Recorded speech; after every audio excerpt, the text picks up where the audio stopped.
சுப்பிரமணிய பாடா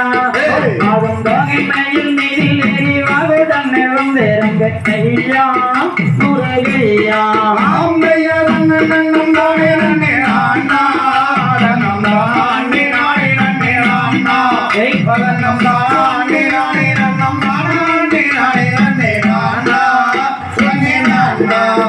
முருகையா சுற்ற சொல்லும் ஐயபுரி குலமா அதன் சுற்றளவும் 10,000 மூலமா அதை சுற்றி வந்து வைப்பவற்று நித்தம் நித்தம் கரங்கொழிப்பார் ஐயா முருகையா